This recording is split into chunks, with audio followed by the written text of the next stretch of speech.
الحمد لله كفى وسلام على عباده الذين اصطفى أما بعد فأعوذ بالله من الشيطان الرجيم بسم الله الرحمن الرحيم يوم ندعو كل أناس بإمامهم وقال تبارك وتعالى في مقامه الآخر فاسألوا أهل الذكر إن كنتم لا تعلمون صدق الله مولانا العلي العظيم وبلغنا رسوله النبي الأمين المكين الكريم ونحن على ذلك لمن الشاهدين والشاكرين والحمد لله رب العالمين. معزز و محترم سامعین کرام، السلام علیکم ورحمۃ اللہ وبرکاتہ. ان اللہ وملائکتہ یصلون علی النبی یا ایھا الذین آمنوا صلوا علیہ وسلموا تسلیما. اللهم صل على سيدنا ونبينا ومولانا محمد وعلى آله وأصحابه وبارك وسلم صلاة وسلاما عليك يا رسول الله صلى الله تعالى عليه وسلم. عزیزان ملت اسلامیہ، جیسے کہ آپ جانتے ہیں آج ہم اور آپ امام المسلمین، امام الائمہ، امام اعظم ابو حنیفہ رضی اللہ تعالی عنہ کی یاد میں جمع ہوئے ہیں. ان کا ذکر خیر سننے اور سنانے کے لیے ہم یہاں جمع ہوئے، اور جس کمیٹی اور جس انجمن نے آج کی یہ محفل امام اعظم ابو حنیفہ کے نام پر سجائی ہے، اس انجمن کا نام بھی انجمن ابو حنیفہ. اللہ تعالی ہم کو، آپ کو بھی، اور بالخصوص انجمن ابو حنیفہ کے تمام اراکین، معاونین، ان کی امداد اور نصرت کرنے والے حضرات کو امام اعظم رضی اللہ تعالی عنہ کے فیوض و برکات سے مالا مال فرمائے. حضرت امام اعظم ابو حنیفہ کے علم کے خزانے سے اللہ تعالی ہم کو، آپ کو چند قطرے عطا فرمائے. سیدنا امام اعظم ابو حنیفہ رضی اللہ تعالی عنہ، ان کا نام نامی اسم گرامی نعمان ابن ثابت ہے. آپ کی کنیت ابو حنیفہ ہے. آپ کا لقب امام اعظم ہے، اور ایک لقب سراج الامہ ہے. امام اعظم ابو حنیفہ کا جو نام ہے نعمان، ان کے حوالے سے حضرت علامہ ابن حجر مکی رحمۃ اللہ تعالی علیہ نے ایک بڑا پرلطف جملہ فرمایا. وہ فرماتے ہیں کہ نعمان کا معنی کیا ہوتا ہے. امام ابن حجر مکی رحمۃ اللہ علیہ فرماتے ہیں کہ لغت میں، ڈکشنری میں نعمان کے دوسرے معنوں کے ساتھ ساتھ ایک معنی یہ بھی ہے کہ نعمان انسانی بدن کے اندر کوئی خون کا ایسا قطرہ ہے جس کی بنیاد پر انسان کا ڈھانچہ قائم ہے. اس خون کے قطرے کو نعمان کہتے ہیں. آگے فرماتے ہیں کہ بعض نے یہ بھی کہا کہ اگر وہ خون کا قطرہ انسان کے جسم سے ضائع ہو جائے تو پورے انسان کا ڈھانچہ بیکار ہو جائے۔ فرمایا ایک معنی اس کا روح بھی آتا ہے۔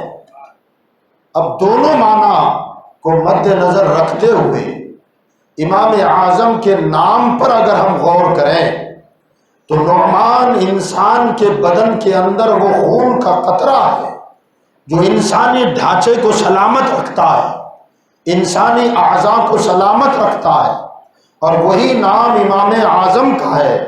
گویا اسلام کے شرعی مسائل اور قواعد کی بنیاد کا ڈھانچہ نعمان کی ذات پر کھڑا ہے۔ وہ امام اعظم ابو حنیفہ رضی اللہ تعالی عنہ کی ذات ہے۔ آپ کی کنیت ابو حنیفہ ہے۔ حنیفہ حنیف کی تانیث ہے، حنیف مذکر ہے، حنیفہ مؤنث ہے۔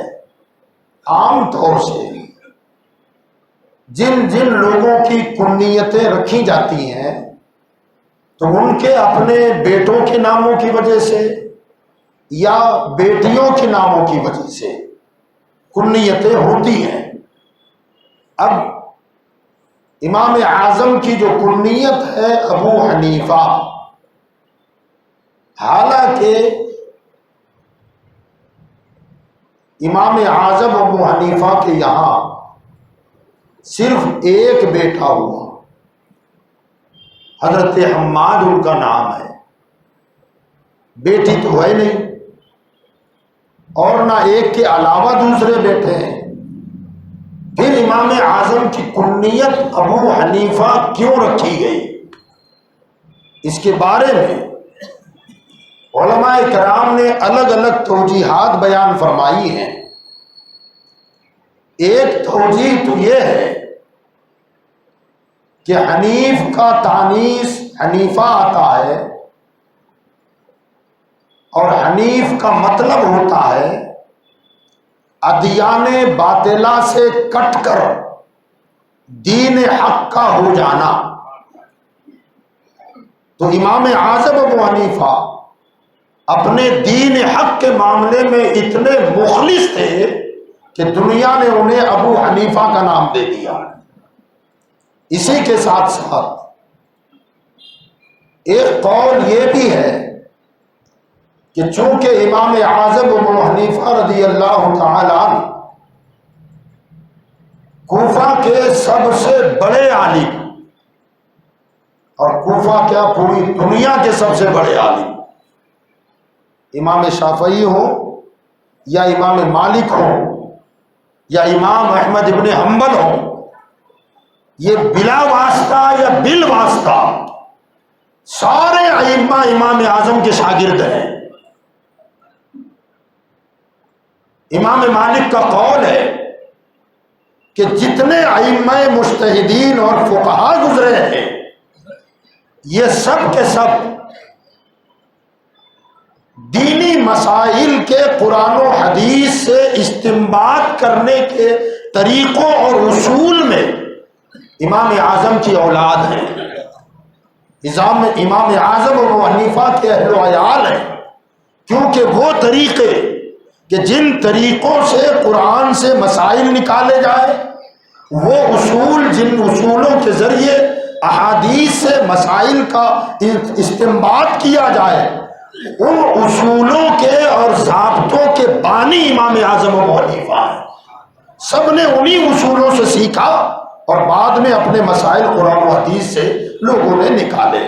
تو امام اعظم ابو حنیفہ رضی اللہ تعالی عنہ جب درس کی محفل سجاتے تھے، درس گاہ سجتی تھی، تو بڑے بڑے علماء، یاد رکھیں کہ حضرت امام اعظم نے جو علم سیکھا قرآن کا، حدیث کا، اسلامیات کا، دینیات کا، تو آپ کے اساتذہ کی فہرست 4000 تک جاتی ہے۔ 4000 اپنے زمانے کے بڑے بڑے علماء سے امام اعظم نے علم حاصل کیا، اور ان 4000 اساتذہ میں 8 حضور کے صحابہ ہیں، 8 حضرات حضور کے صحابہ ہیں جن سے حضرت امام اعظم نے براہ راست حدیث کا علم لیا ہے، اور باقی جو لوگ ہیں وہ اپنے اپنے زمانے کے بڑے بڑے تابعین ہیں، جن میں امام ابن سیرین ہے، حضرت حماد ہیں، یہ بڑے بڑے جلیل القدر تابعین ہیں، ان سے انہوں نے علم حاصل کیا۔ ایک مرتبہ عباسی خلیفہ بادشاہ ابو منصور نے حضرت امام اعظم ابو حنیفہ سے پوچھا کہ ابو حنیفہ تمہارے پاس جو علم ہے وہ تم نے کہاں سے پایا؟ تو آپ نے ارشاد فرمایا کہ میں نے حضرت عمر کا علم ان کے شاگردوں سے پایا، حضرت علی کا علم ان کے شاگردوں سے پایا، حضرت عبداللہ ابن عمر کا علم ان کے شاگردوں سے حاصل کیا، عبداللہ ابن عباس کا علم ان کے شاگردوں سے حاصل کیا، عبداللہ ابن مسعود کا علم ان کے شاگردوں سے حاصل کیا۔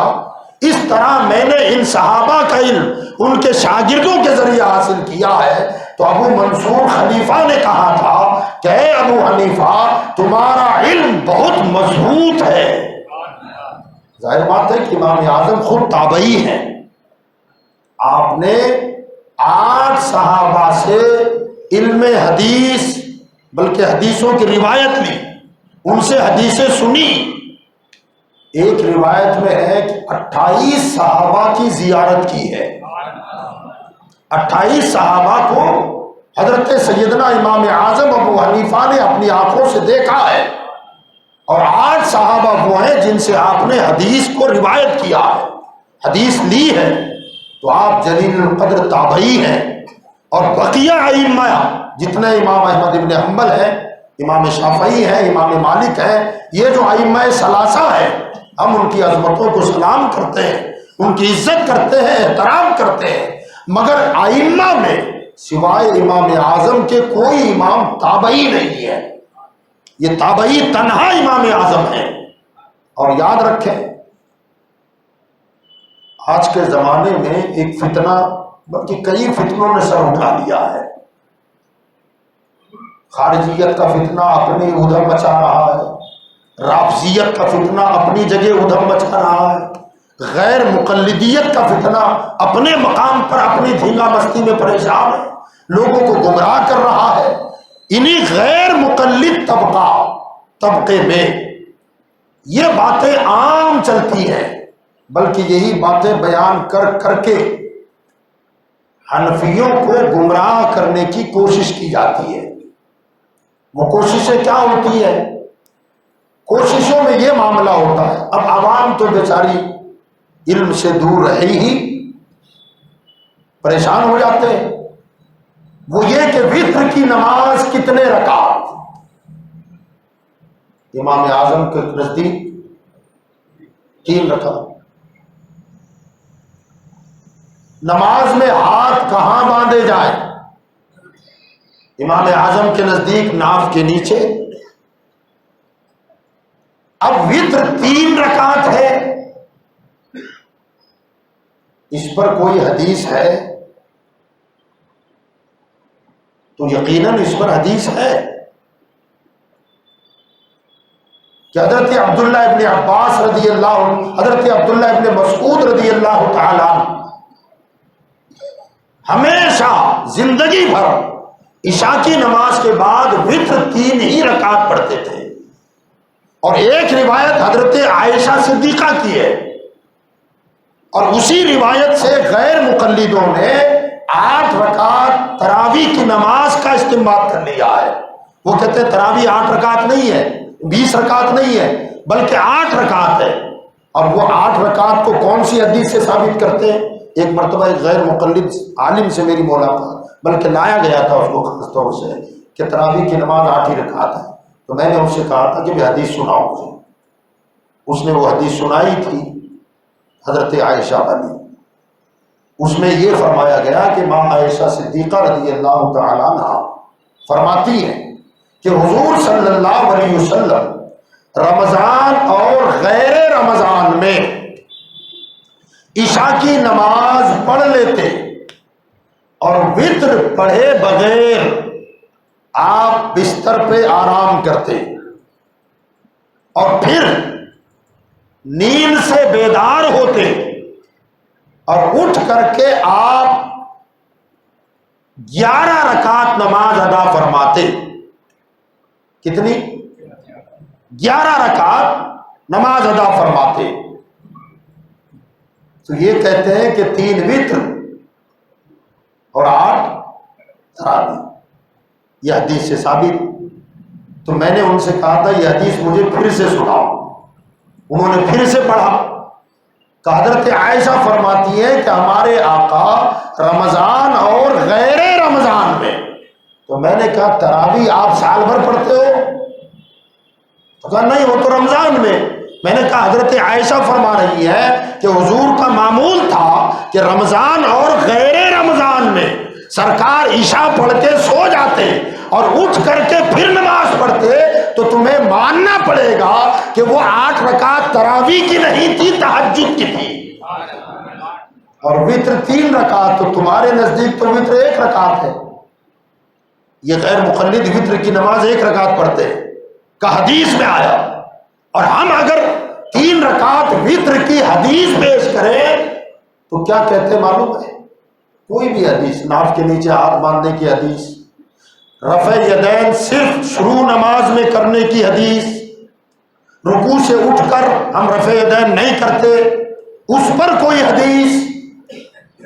تو وہ کہتے ہیں کہ یہ حدیثیں ضعیف ہیں. جو بھی آپ حدیث حنفی مسلک کے اعتبار سے بیان کریں گے تو وہ سیدھا کہتے ہیں کہ نہ یہ تو حدیث ضعیف ہے.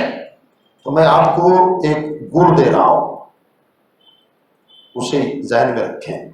کبھی اگر کوئی ایسا مسئلہ ٹکرا جائے، آپ مارکیٹوں کی دنیا میں رہتے ہیں اور مارکیٹ میں دنیا بھر کے لوگ آتے جاتے رہتے ہیں، کہیں کچھ بڑھ جاتے ہیں، کہیں کوئی ٹکرا جاتا ہے. تو کبھی اگر ایسا معاملہ پیش آئے کہ بھئی فلاں حدیث میں ہے کہ رفع یدین 1 مرتبہ کرنا ہے، حدیث ہے کہ 3 رکعت وتر ہے، حدیث ہے کہ سینے پر ہاتھ نہ باندھے، ناف کے نیچے ہاتھ باندھے. اب اگر آپ نے حدیث کا حوالہ دیا کہ حدیث میں تو برجستہ یہ کہتے ہیں کہ یہ حدیث ضعیف ہے. تو آپ اس کو یاد رکھیں. اس سے پہلے تو یہ پوچھیں کہ یہ حدیث ضعیف کیوں ہے. سمجھ گئے نا؟ یہ سوال ہو کہ تم نے کہا کہ یہ حدیث ضعیف ہے، ناف کے نیچے ہاتھ باندھنے والی حدیث ضعیف ہے، تو اس سے پوچھیں کہ یہ حدیث ضعیف کیوں ہے. اسے چھٹی کا دودھ یاد آ جائے گا، حدیث کا ذوق نہیں بتا سکے گا. بس سنا ہوا ہے کہ ضعیف ہے، بات ختم ہو گئی. پہلے تو وہ بتا نہیں سکے گا. اگر علم اچھا ہوگا تو کہے گا کہ ہاں یہ حدیث ضعیف اس لیے ہے کہ اس حدیث کا فلاں راوی ضعیف تھا، اس لیے حدیث ضعیف ہو گئی. آپ اس سے پھر پوچھیں کہ اس راوی کا ذوق کیا تھا جس نے بیان کیا اور جس کو تم ضعیف راوی کہتے ہو. اس راوی کے اندر کون سی خرابی تھی جس کی وجہ سے یہ حدیث ضعیف ہو گئی؟ وہ یہ بتا نہیں سکے گا.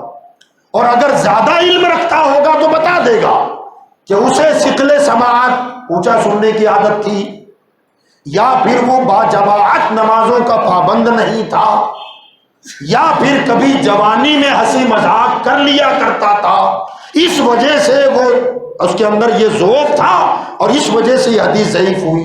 اگر یہ بتا بھی دیا تو آپ اس سے یہ پوچھیں کہ آپ یہ بتا کہ وہ راوی جو ضعیف اس حدیث میں آ گیا ہے، حدیث کی روایت میں آ گیا ہے، تو مجھے بتا کہ وہ راوی پیدا کب ہوا تھا اور انتقال کب ہوا تھا. یہ تو بتا ہی نہ سکے گا. اور اگر بتا بھی دیا کہ وہ راوی جس کی وجہ سے یہ حدیث ضعیف شمار کی جاتی ہے وہ فلاں فلاں سن میں پیدا ہوا اور فلاں سن میں وصال ہوا، تو جو بھی راوی کا نام لے گا اللہ کے عزت کی قسم وہ امام اعظم کے بعد کا ہوگا. امام اعظم سے پہلے ہو ہی نہیں سکتا، کیونکہ امام اعظم تابعی ہیں۔ اب ظاہر بات ہے کہ مثال کے طور پر میں نے آپ سے کوئی بات بیان کر دی، آپ نے مجھ سے سنا، اس پر عمل کرنا شروع کر دیا، آپ نے وہ بات آگے پہنچائی، تو آپ نے تو ڈائریکٹ مجھ سے سنا، آپ نے اسے سنایا تو اس نے آپ سے سنا۔ اب آپ نے میرا قول سن کر عمل کیا، مگر تیسرے نے میرا نہیں سنا، آپ سے سنا، اس نے عمل شروع کیا، اس نے آگے اور دوسرے کو بتایا، اس نے عمل شروع کر دیا، اس نے اور آگے پانچویں کو بتایا۔ اب پانچواں آدمی اگر جھوٹا ہو، جھوٹ بولتا ہو، تو اس نے آگے وہ بات بتائی، پانچویں نے چھٹے کو بتائی، تو چھٹے نے پوچھا تجھ سے کس نے بتایا؟ اس نے چوتھے کا نام لیا کہ ذاکر رضا نے ایسا ایسا بتایا تھا۔ تو چھٹا آدمی چوتھے آدمی کے بارے میں جانتا ہے کہ وہ کبھی کبھی جھوٹ بول دیتا ہے، مذاق میں جھوٹ بول دیتا ہے۔ اب وہ یہ کہے کہ نہ یار یہ بات ضعیف ہے، اس نے کہا بھئی کیوں ضعیف ہے؟ تو کہا وہ جو چوتھا آدمی ہے نا وہ جھوٹ بولتا ہے۔ اب مانا کہ وہاں سے حدیث میں ضعف آیا، بات میں ضعف آیا، لیکن آپ میں سے جس نے مجھ سے سنا تھا اس کے ضعف کا اثر آپ پر کیا پڑے گا؟ آپ تک جو حدیث آئی تھی وہ تو مضبوط ہے، کڑی صرف ایک یا دو ہے، یا تو صحابی سے سنا یا امام اعظم نے تابعی سے سنا، اور وہاں تک صرف دو راوی بیچ میں موجود ہے یا ایک ہی راوی ہے ڈائریکٹ حضور سے سنا ہے، تو وہاں حضور کی اس حدیث میں ضعف آنے کا کوئی سوال ہی پیدا نہیں ہوتا۔ تو ماننا پڑے گا امام اعظم کے فقہ کے تمام مسائل حدیث صحیح پر مبنی ہے، ہمارے مسائل میں کوئی بھی حدیث ضعیف نہیں ہے الحمدللہ۔ بہرحال میں بتا یہ رہا تھا، ہم ادھر نکل گئے۔ امام اعظم ابو حنیفہ رضی اللہ تبارک و تعالی عنہ نے 4000 علماء سے علم حاصل کیا، 4000 علماء سے، اور پھر مسند تدریس پر جب بیٹھے پڑھانے کے لیے تو طلباء کا وہ ہجوم ہوا کہ آپ کے شاگردوں کی تعداد 10,000 ہے، 10,000 لوگوں نے آپ سے علم حاصل کیا، اور 10,000 لوگوں میں 40 لوگ وہ ہیں جو اپنے وقت کے مجتہد بنے ہیں۔ ذرا سوچیں آپ امام اعظم کے علم کا عالم کیا ہوگا۔ 40 افراد ایسے ہیں کہ جو باقاعدہ طور پر مجتہد مانے جاتے ہیں، اور انہی میں سے ایک نامی گرامی شخصیت حضرت سیدنا امام محمد رحمت اللہ علیہ۔ یہ امام محمد وہ ہیں جو امام اعظم کے شاگرد ہیں اور امام شافعی کے استاد ہیں۔ امام محمد جو ہیں گویا امام اعظم امام شافعی کے دادا استاد ہیں، تو ان کے پاس جو علم ہے وہ امام اعظم ہی کا تو آیا ہے۔ اس لیے امام مالک نے کہا جتنے ائمہ ہیں، جتنے مجتہد ہیں، علماء ہیں، یہ سب امام اعظم کی اولاد ہیں، ان کے اہل و عیال ہیں۔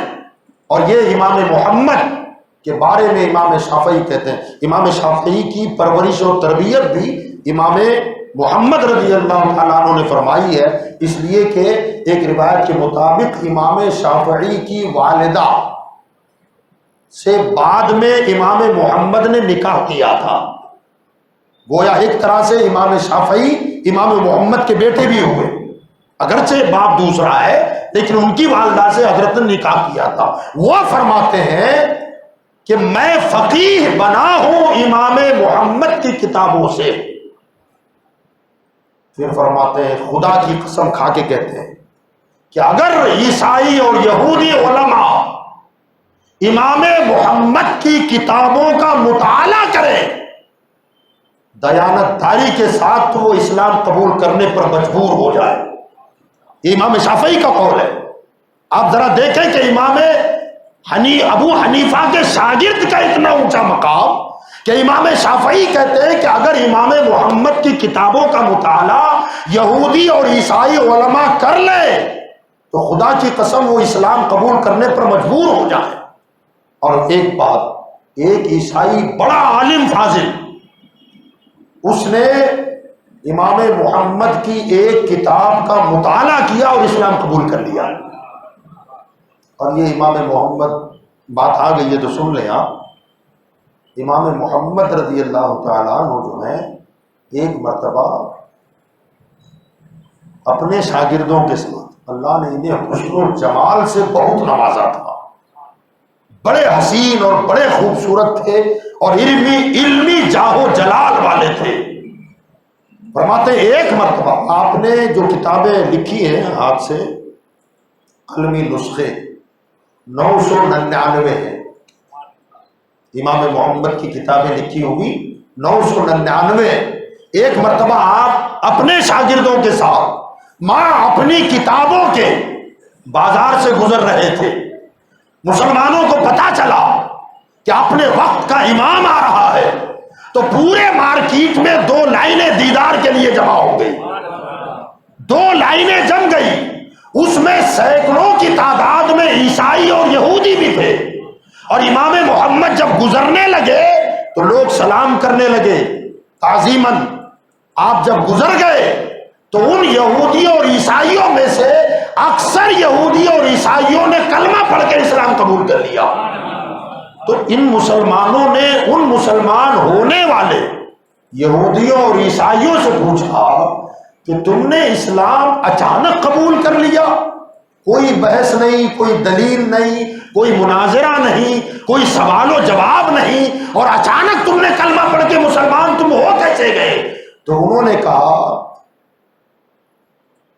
کہ امام محمد کو دیکھ کر لگا کہ جس مذہب کا ایک فرد اتنا حسن و جمال والا ہو سکتا ہے، اس کے چہرے پر اتنا نور ہو سکتا ہے، وہ مذہب کبھی جھوٹا نہیں ہو سکتا، کہ ان کے چہرے کی چمک نے ہمیں اسلام کا نور دے دیا ہے۔ اور پھر ان میں سے بعض یہودی اور عیسائی بولے کہ ہم نے ان کا جب چہرہ دیکھا تو ہمارا دل پکار اٹھا، جب چھوٹا محمد ایسا ہے تو بڑا محمد کیسا ہوگا۔ سبحان اللہ۔ آپ ذرا سوچیں، یقیناً بات جملہ بڑا پیارا ہے کہ جب چھوٹا محمد ایسا ہے تو بڑے محمد سے مراد مدینے کے تاجدار، جب ان کے غلام کی یہ شان ہے تو آقا کا عالم کیا ہوگا، میرے مصطفیٰ کے حسن و جمال کا عالم کیا ہوگا۔ بہرحال امام محمد ہیں، امام ابو یوسف ہیں، امام ظفر ہیں، اور حضرت سیدنا فضیل بن عیاض ہے، حضرت سفیان ثوری ہے، یہ بڑے بڑے اپنے وقت کے امام اعظم کے شاگرد ہیں۔ تو کیسا علم ہوگا؟ تو بہرحال میں بتا رہا تھا امام اعظم کی کنیت ابو حنیفہ کیوں پڑی، ایک وجہ تو میں نے بتا دیا آپ کو۔ ایک وجہ یہ کہ جب آپ درس گاہ سجاتے تو بیک وقت آپ کی کلاس میں 400 علماء ہوتے تھے۔ یعنی مدرسہ آپ اپنا مکتب مت سمجھیے جیسے ہمارے یہاں مکاتب چل رہے ہیں، نہیں، وہ امام اعظم کا مدرسہ تھا، امام اعظم کا مدرسہ، اس میں 400 علماء۔ اور جب آپ کوئی علمی بحث کرتے اور انہیں بتاتے، قرآن اور حدیث پڑھ کر اس سے مسائل کا استنباط کرتے، ایسی نادر و نایاب باتیں کہ علماء 400 اپنے ساتھ قلم اور دوات لے کے بیٹھتے تھے کہ کوئی جملہ یادداشت سے نکل نہ جائے، اس لیے اسے نوٹ کر لیا کرتے تھے۔ تو آپ کی محفل میں 400 قلم اور دوات ہوتے تھے، اور زبان عراق میں، عراق کی لغت میں دوات کو حنیفہ کہتے ہیں۔ دوات جو ہوتی ہے جس میں سیاہی ہوتی ہے اسے حنیفہ کہتے ہیں، اس لیے ان کی محفل دواتوں اور قلموں سے بھری ہوتی تھی، اس لیے اہل عراق نے امام اعظم کو ابو حنیفہ کا لقب دے دیا کہ یہ دوات والے لوگ ہیں، ان کی محفل میں اتنی دواتیں ہوتی تھی، تو یہ آپ کا نام ہے۔ اور ابو حنیفہ حضرت سیدنا شاہ عبدالحق محدث دہلوی رحمت اللہ علیہ فرماتے ہیں کہ اسی کنیت سے، ابو حنیفہ کنیت، اسی کنیت سے امام اعظم کا ذکر توریت میں بھی ہے۔ توریت میں جو جناب موسیٰ پر نازل ہوئی، حضور سے پہلے اس میں امام اعظم کا ذکر ہے۔ حضرت عبدالحق محدث دہلوی فرماتے ہیں کہ یہ روایت حضرت سیدنا کعب ابن احبار رضی اللہ تعالیٰ عنہ سے ہے۔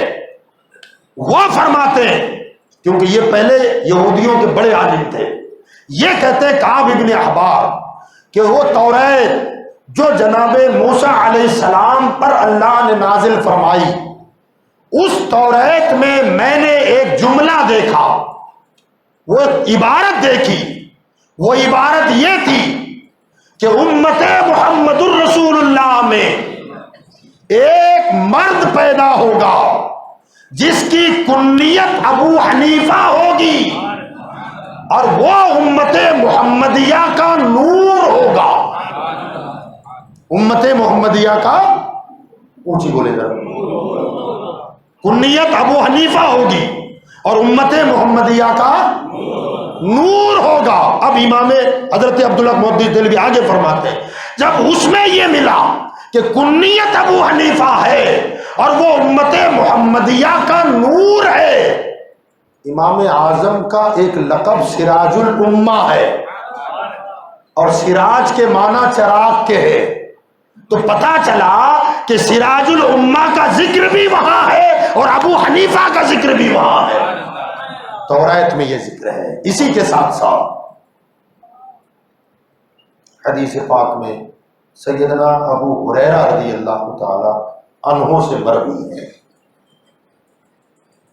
پتہ ہے کہ حضور صلی اللہ علیہ وسلم نے ارشاد فرمایا، میری امت میں ایک شخص نمودار ہوگا، ظاہر ہوگا، پیدا ہوگا، اس کا نام نعمان ہوگا، اور وہ اسلام کو اور میری سنتوں کو زندہ کرے گا۔ حضور نے پہلے پیشن گوئی فرمائی۔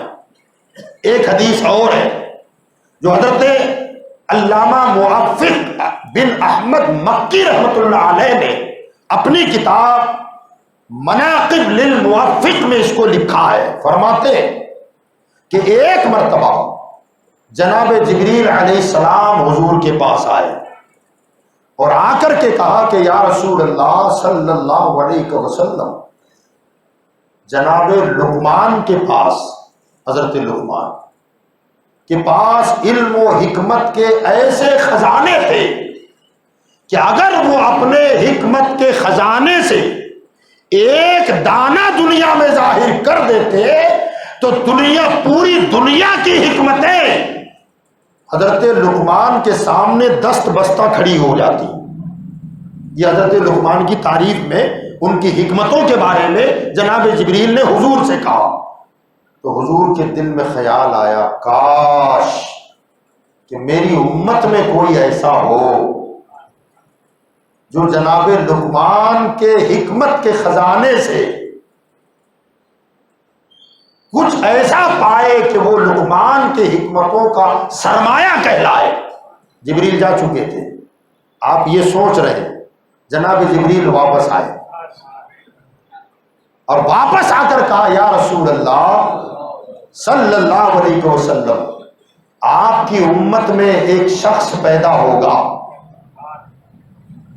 اور وہ جناب لقمان کے حکمت کے خزانوں سے ہزاروں حکمتوں کی باتیں دنیا میں عام کرے گا اور آپ کی سنتوں کو آپ کی امت میں پھیلائے گا۔ حضور نے جب یہ سنا تو اس وقت حضرت انس ابن مالک حضور کے پاس تھے۔ حضور نے فرمایا، انس ادھر آؤ۔ حضرت انس آئے اور آئے تو حضور نے فرمایا، منہ کھولو۔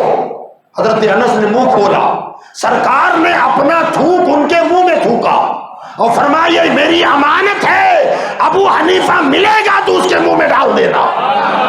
اللہ اکبر! یہ شان ہے امام اعظم کی، یہ مقام ہے امام اعظم کا، اور حضرت انس کی وساست سے وہ تبرک مصطفیٰ امام اعظم ابو حنیفہ کو ملا۔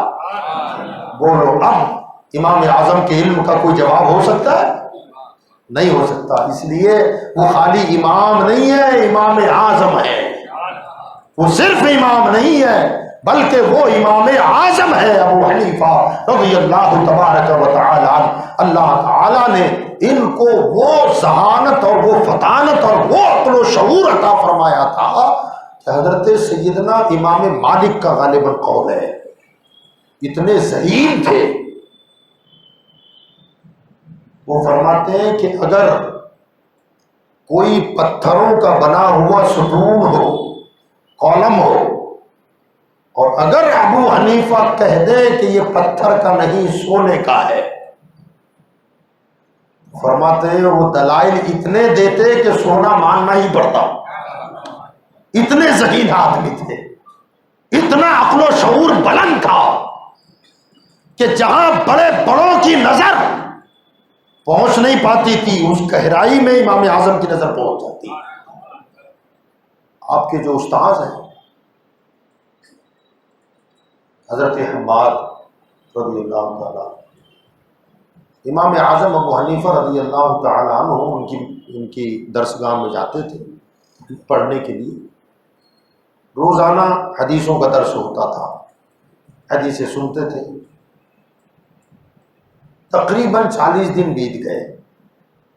40 دن کے بعد امام حضرت حماد کے پاس کچھ مسائل لے کر لوگ آئے، تو حضرت حماد رضی اللہ تعالیٰ عنہ نے ان کے مسائل سنے۔ امام اعظم شاگرد ہیں، وہ کہنے لگے حضور اگر اجازت ہو تو میں ان کے مسئلوں کے جوابات دے دوں؟ تو حضرت حماد نے فرمایا ہاں دے دو۔ اب حضرت امام اعظم ابو حنیفہ ان کے ایک ایک مسئلے کا جواب دیتے جا رہے، یہ جائز ہے، یہ ناجائز ہے، یہ حرام ہے، یہ مکروہ ہے، یہ مکروہ تحریمی ہے، یہ مباح ہے، یہ سب کچھ بیان کر دیا۔ حضرت حماد ان کو دیکھتے رہے اور بعد میں فرمایا کہ نعمان تم نے یہ مسائل کہاں سے حاصل کیے؟ تو آپ نے فرمایا آپ نے جو 40 دن میں حدیثیں پڑھائی اسی سے لیے۔ کہ کون سی حدیث سے کون سا مسئلہ ثابت ہوتا ہے؟ اب 40 دن میں جتنی حدیثیں سنی تھی امام اعظم نے کھڑے کھڑے ایک ایک کر کے ساری حدیثیں سنائی، اور ہر حدیث کو پڑھتے تھے اور اس سے فرماتے اس سے یہ مسئلہ ثابت ہوتا ہے، اس سے یہ مسئلہ ثابت ہوتا ہے، اس سے یہ مسئلہ ثابت ہوتا ہے۔ اس دن حضرت حماد نے کہا تھا کہ یقیناً محدثین عطار ہیں، فقہا طبیب ہیں۔ عطار کا مطلب میڈیکل اسٹور والا، طبیب کا مطلب ڈاکٹر۔ فرمایا فقہا طبیب ہے اور محدثین عطار ہے، مگر ابو حنیفہ تم دونوں ہو، تم عطار بھی ہو اور طبیب بھی ہو۔ استاذ نے دوران طالب علمی میں یہ لقب دے دیا ہے۔ وہ شان ہے امام اعظم ابو حنیفہ رضی اللہ تعالی عنہ کی۔ امام اعظم ابو حنیفہ کی میں ذہانت کی بات کر رہا تھا کہ امام اعظم اتنے ذہین و فطین تھے کہ کسی بھی بات کی تہ تک پہنچ جانا ان کے لیے بالکل آسان نظر آتا تھا۔ جہاں بڑے بڑوں کی نظر نہیں جاتی تھی امام اعظم اس کی گتھیوں کو سلجھا دیتے تھے، بڑے ذہین تھے۔ مثلا ایک دو باتیں عرض کروں میں۔ خلیفہ عباسی خلیفہ بادشاہ تھا، اس کے دربار میں ایک شخص تھا ابو العباس، جس کا کنیت تھی اس کی، ابو العباس سے مشہور تھا۔ وہ امام اعظم کا کٹر دشمن، وہ سوچتا رہتا تھا کہ اسے کبھی نہ کبھی میں تکلیف پہنچاؤں۔ اپنی باتوں سے تکلیف تو پہنچاتا ہی تھا، غیبت کرنا، چغلی کرنا، شان گھٹانا، یہ سارا معاملہ تھا، مگر درباری آدمی تھا۔ ایک دن امام اعظم ابو حنیفہ عباسی خلیفہ بادشاہ کے دربار میں تشریف لے گئے، بہت سارے لوگ موجود تھے۔ تو ابو العباس کے بغل میں ایک شخص بیٹھا ہوا تھا، اس کے کان میں یہ کہنے لگا کہ آج ابو حنیفہ کی گردن اڑواتا ہوں، آج ابو حنیفہ کو قتل کرواتا ہوں۔ اس نے کہا کیا کر رہا ہے؟ کہا دیکھ آج کیسا سوال کرتا ہوں۔ وہ کھڑا ہو گیا اور امام اعظم کی طرف، بادشاہ بیٹھا ہوا ہے، عمراء وزراء بیٹھے ہوئے ہیں۔ اب ظاہر بات ہے اس زمانے کے بادشاہ ذرا بھی مزاج کے خلاف بات ہوئی تو تلوار، یہ معاملہ تھا ان کا۔ ابو العباس کھڑا ہوا اور کہنے لگا ابو حنیفہ میرا تم سے ایک سوال ہے، حضرت نے فرمایا کیا؟ کہا کہ ہم میں سے کئی لوگوں کو بادشاہ سلامت امیر المومنین یہ کہہ دیتے ہیں کہ فلاں کی گردن مار دو، اور ہمیں پتہ ہی نہیں ہوتا کہ وہ مجرم ہے بھی یا نہیں، اس نے گناہ کیا ہے کہ نہیں کیا۔ اب ایسی صورت میں ہم اس بات پر عمل کریں یا نہ کریں؟ ذرا دیکھیں آپ کیسا پھنسا رہا ہے۔ شاہی دربار ہے، بادشاہ بیٹھا ہوا ہے، سوال کر رہا ہے کہ بادشاہ نے آرڈر کر دیا اس کی گردن مار دو، اور ہم کو پتہ ہی نہیں ہے کہ وہ گنہگار ہے بھی کہ نہیں ہے، تو اب گردن ماری جائے گی کہ نہیں؟ امام اعظم بہت ذہین آدمی تھے، سمجھ گئے یہ چاہتا کیا ہے۔ امام اعظم نے فرمایا کہ ابو العباس پہلے مجھے یہ بتاؤ، کیا کبھی امیر المومنین غلط بات کا بھی حکم دیتے ہیں؟ وہ چھٹپٹا گیا، کہا نا وہ تو حق بولتے ہیں، تو کہا پھر حق کے معاملے میں پوچھتا کیوں ہے؟ اللہ اکبر۔ بعد میں جب محفل برخاست ہوئی، جاتے جاتے کہا یار آج تو تم نے مجھے مروا دیا تھا، تو آپ نے فرمایا شروعات تو نے کی، میں نے تو اپنا دفاع کیا ہے، میں نے اور کیا کیا ہے؟ یہ امام اعظم کی ذہانت تھی، یہ فطانت امام اعظم ابو حنیفہ رضی اللہ تعالی۔ ایک مرتبہ مسجد میں بیٹھے ہوئے تھے، اتنے میں ایک رافضی امام اعظم کے پاس آیا اور آ کر کہنے لگا ابو حنیفہ مجھے بتاؤ کہ صحابہ میں سب سے طاقتور کون؟ شیعہ تھا۔ تو حضرت امام اعظم ابو حنیفہ نے فرمایا تمہارے عقیدے کے مطابق ابو بکر اور ہمارے عقیدے کے مطابق حضرت علی۔ تو وہ رافضی کہنے لگے یہ تو الٹا تم نے کہہ دیا۔ کہا نا الٹا نہیں، سیدھا ہے۔ کہا نہیں ہم تو حضرت علی کو طاقتور مانتے ہیں۔ تو آپ نے فرمایا نہ، تم ابو بکر کو طاقتور مانتے ہو، ہم حضرت علی کو طاقتور مانتے ہیں۔ تو کہا یار الٹی بات آپ کر رہے ہیں۔ فرمایا نہ یہ بات سیدھی ہے۔ تو کہا کیسے؟ اب امام اعظم نے فرمایا کہ تمہارا عقیدہ ہے کہ خلافت حضرت علی کا حق تھا، مگر ابو بکر نے غصب کر لیا، اور ابو بکر اتنے طاقتور تھے کہ حضرت علی ان سے اپنا حق چھین نہیں سکے۔ اس کا مطلب علی کمزور تھے، ابو بکر طاقتور تھے۔ تو وہ منہ دیکھنے لگا، کہا ہمارا یہ عقیدہ ہے کہ حضرت علی طاقتور تھے اور جانتے تھے کہ یہ حق میرا ابھی نہیں ہے، ابھی ابو بکر کا ہے، بعد میں میرا ہے، اس لیے خاموش رہے۔ تو وہ کہنے لگا ہاں بالکل بات سچی آپ نے کی ہے، اب میں رافضیت سے توبہ کرتا ہوں۔ توبہ کر کے کلمہ پڑھ کے صحیح العقیدہ سنی حنفی ہو گیا۔ الحمدللہ۔ یاد رکھیں یہ رافضیت کا دور بھی چل پڑا۔ حضرت سیدنا ابو بکر صدیق کو غاصب کہتے ہیں، بدبخت کہتے ہیں کہ پہلا حق حضرت علی کا تھا، ابو بکر نے لے لیا، ان کے بعد حضرت عمر نے لے لیا، ان کے بعد حضرت عثمان نے لے لیا۔ یاد رکھیں ہم اہل سنت کا مسلک، ہم اہل سنت کا عقیدہ یہ ہے کہ جس کا جب حق تھا وہ اسے مل گیا، اور اس میں قدرت خداوندی اور مشیت خداوندی کا دخل ہے۔ قدرت چاہتی یہ تھی کہ پہلے کون بنے، بعد میں کون بنے، بعد میں کون بنے، اور چوتھے نمبر پر حضرت علی بنے۔ اگر ایسا ہوتا تو ذرا سوچیں آپ، یہ چاروں کے چار میرے مصطفیٰ کے یار ہیں، ابو بکر و عمر ہو یا عثمان و علی ہو، سرکار کے معتمد ہیں، سرکار کو جن پر کمپلیٹ بھروسہ تھا، یہ وہ لوگ ہیں۔ اگر پہلے خلیفہ حضرت علی کو بنا دیا جاتا، اگر بنا دیا جاتا تو تین حضرات محروم رہ جاتے کہ نہیں رہ جاتے؟ جی نہیں سمجھے آپ؟ حضرت ابو بکر نے خلافت سنبھالی، 2.5 سال کے بعد انتقال ہو گیا۔ حضرت عمر نے خلافت سنبھالی، ایک وقت کے بعد ان کا انتقال ہو گیا۔ حضرت عثمان نے خلافت سنبھالی، کچھ مدت کے بعد ان کا انتقال ہو گیا۔ ابھی حضرت علی زندہ ہی تھے، حضرت علی موجود تھے، ان سے پہلے سب کا انتقال ہو گیا. اب اگر پہلے علی کو بنا دیا جاتا تو ان کی موتیں تو ہو جاتی، پھر خلافت ان سے نکل جاتی.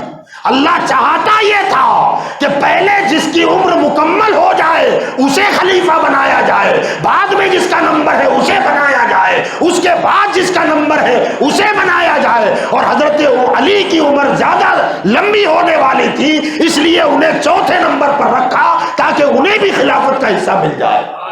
یہ اللہ کی قدرت ہے، یہ اس کی شان ہے.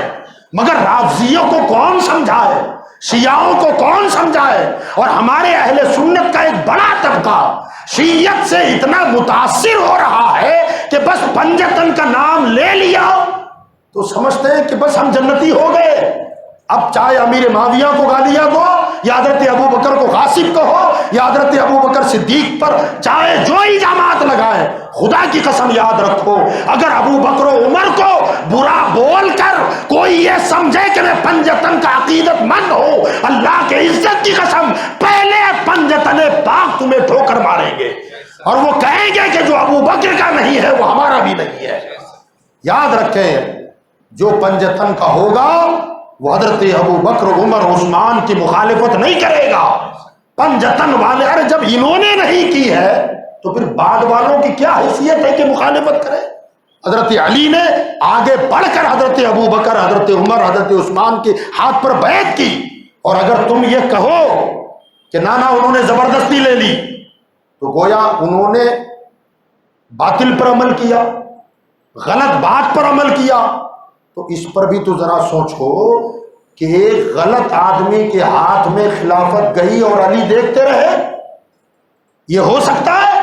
ارے جب ان کا بیٹا یزید کو برداشت نہ کر سکا، پورا کنبہ لٹا دیا مگر اس کی عمارت کو تسلیم نہ کیا، تو جب حسین کا یہ عالم ہے تو ان کے بابا علی کی شان کیسی ہوگی؟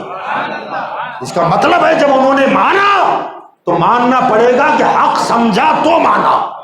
اگر غلط سمجھتے تو میاں تلوار نکال دیتے یا قتل کر دیتے یا شہید ہو جاتے، ہاں اس کے سوا کچھ نہ کرتے. وہ علی شیر خدا ہے، شاہ مردہ شیر یزداں قوت پروردگار، لا فتح الا علی لا سیف الا ذوالفقار.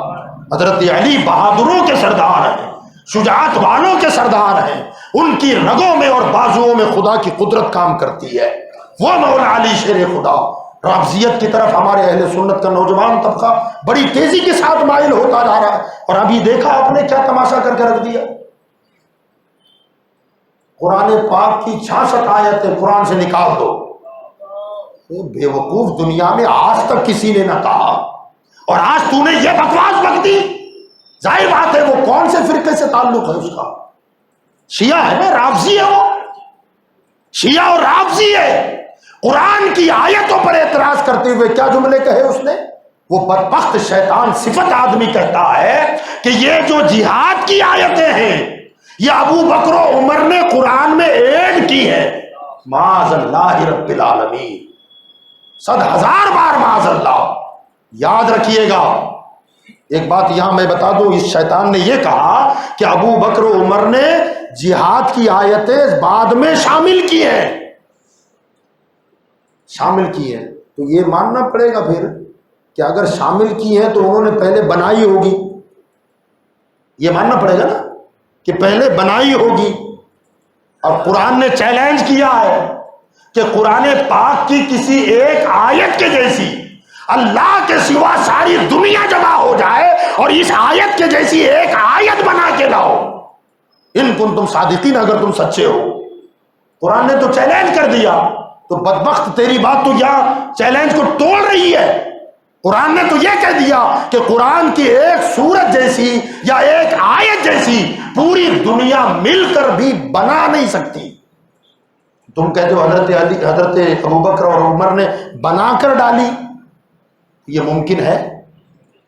ایک بات. دوسری بات آپ یہ سن لیں کہ حضرت ابو بکر صدیق کے دل میں خوف خدا اتنا زیادہ تھا کہ حدیثوں کی کتابیں آپ پڑھیے دیکھیے یا تقاریر میں علماء سے جو آپ سنتے ہیں تو ابو بکر کی روایت کردہ حدیثیں کبھی کبھی سننے میں آتی ہیں حضرت انس بن مالک، حضرت جابر بن عبداللہ، حضرت ابو ہریرہ، دوسرے صحابہ کے نام بار بار آتے ہیں حدیثوں میں. جب ہم دیکھتے ہیں تو دوسرے صحابہ سے حدیثیں زیادہ بیان ہوئی ہیں، ابو بکر کی روایتیں کم ہیں، بہت کم ہے دوسرے صحابہ سے.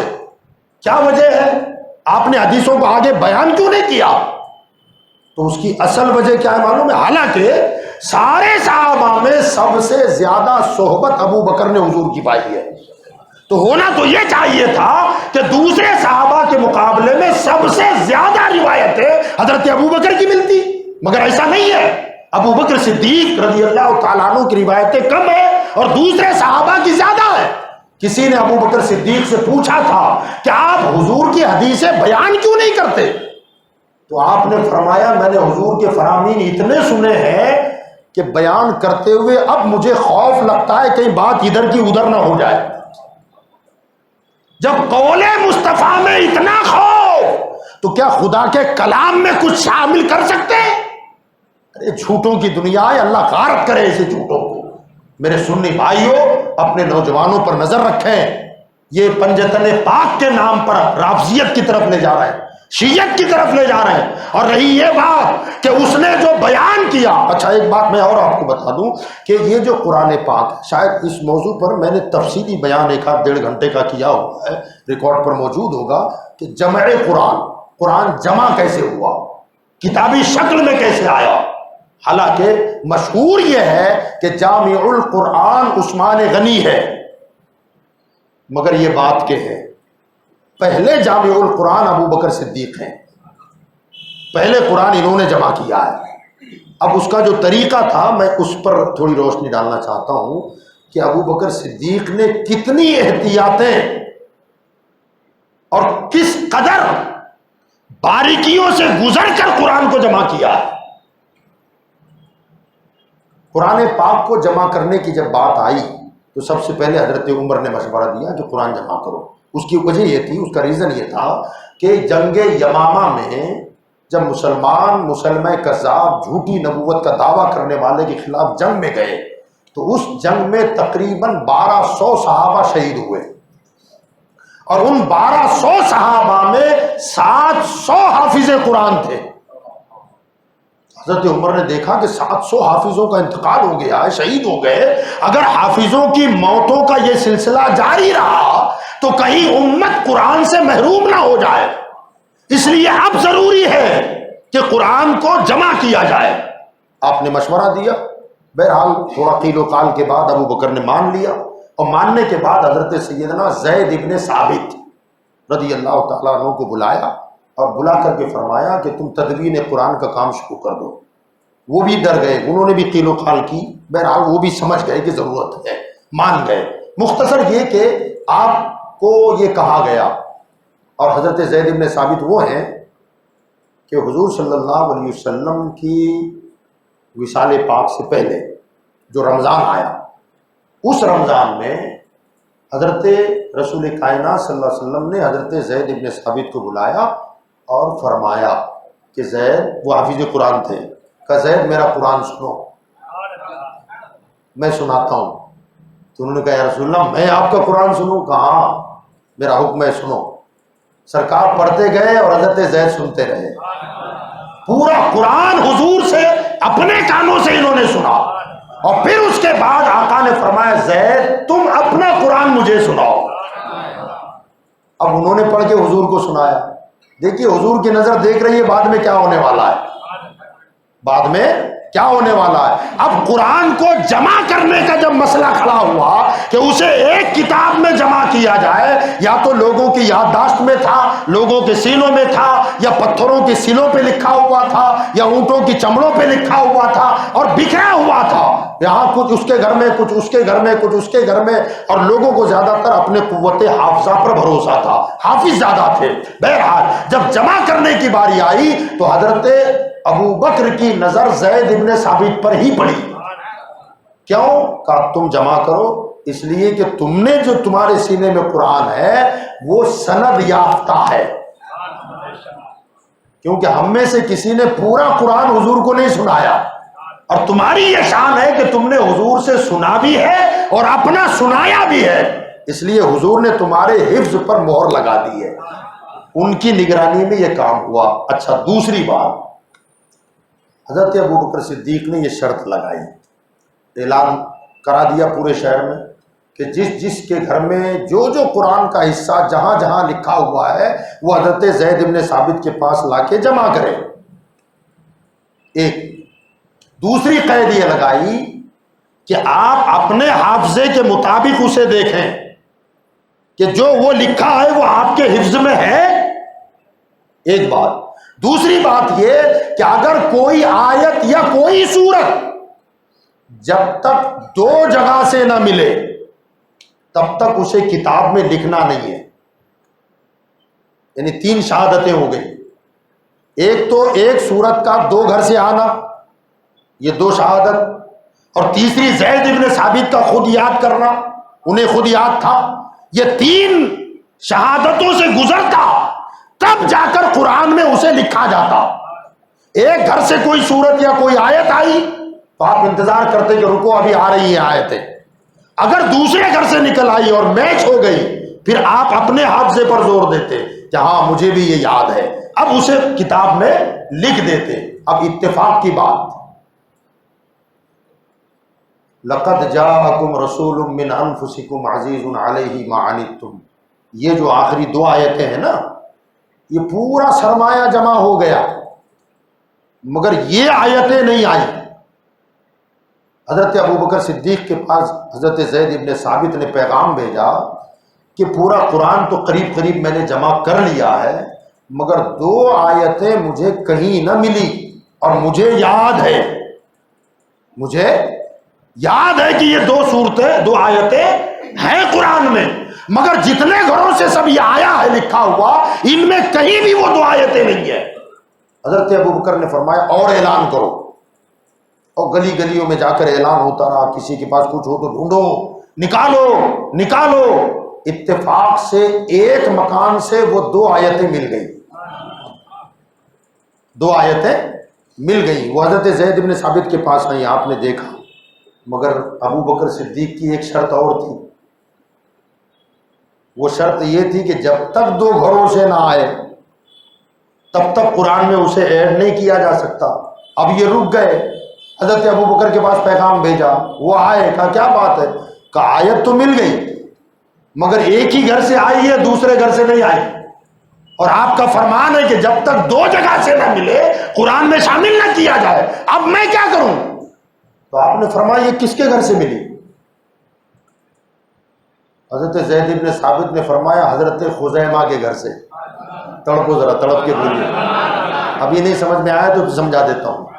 زید بن خزیمہ کے، ابو بکر اچھل گئے، کہ سبحان اللہ، نگاہ مصطفیٰ کو سلام ہے، غیب مصطفیٰ، علم غیب مصطفیٰ کو سلام ہے۔ یہ حضرت خزیمہ وہ ہے کہ ایک مرتبہ حضور کے گھوڑے کے حوالے سے حضرت خزیمہ نے شہادت دی تھی کہ میں گواہی دیتا ہوں کہ میرے نبی نے گھوڑا خریدا ہے۔ حضور خوش ہو گئے اور فرمایا آج کے بعد خزیمہ جس معاملے میں دو گواہوں کی ضرورت پڑے، اگر خزیمہ اکیلا گواہی دے تو اس کی گواہی دو کے برابر مانی جائے گی۔ سو سرٹیفکیٹ وہاں دیا تھا اور وہ سرٹیفکیٹ یہاں کام آیا۔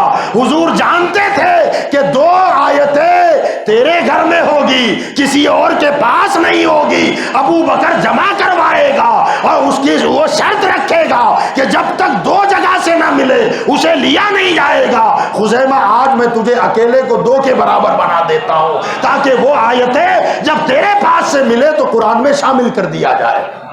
اب بولیے، اتنی احتیاطوں کے ساتھ قرآن ترتیب دیا گیا، کتابی شکل میں لایا گیا، اور یہ شیطان یہ کہتا ہے بدبخت کہ اس میں داخل کیا گیا۔ ابو بکر صدیق نے تو حضور کی حدیثیں، جملے ادھر ادھر نہ ہو جائے، چونکہ اتنا سنا ہوا ہے کہ جملے ادھر ادھر نہ ہو جائے، اس لیے میں ڈرتا ہوں، میں حضور کی حدیثیں بیان نہیں کرتا۔ جو حضور کی حدیثوں میں اتنا محتاط ہو وہ خدا کے کلام میں کتنا محتاط ہوگا، یہ سوچنے کی بات ہے۔ اللہ ہمیں رافضیت سے، شیعت سے، خارجیت سے، وہابیت سے، نجدیت سے بچائے۔ اللہ اہل سنت کے سچے مذہب پر ہمیں استقامت عطا فرمائے، اسی مسلک پر اللہ زندگی عطا فرمائے، اور اسی مسلک کے سائے میں اللہ ہمیں موت عطا فرمائے۔ وآخر دعوانا ان الحمد للہ رب العالمین۔ کل شریف ہوگا۔ اعوذ باللہ من الشیطان الرجیم، بسم اللہ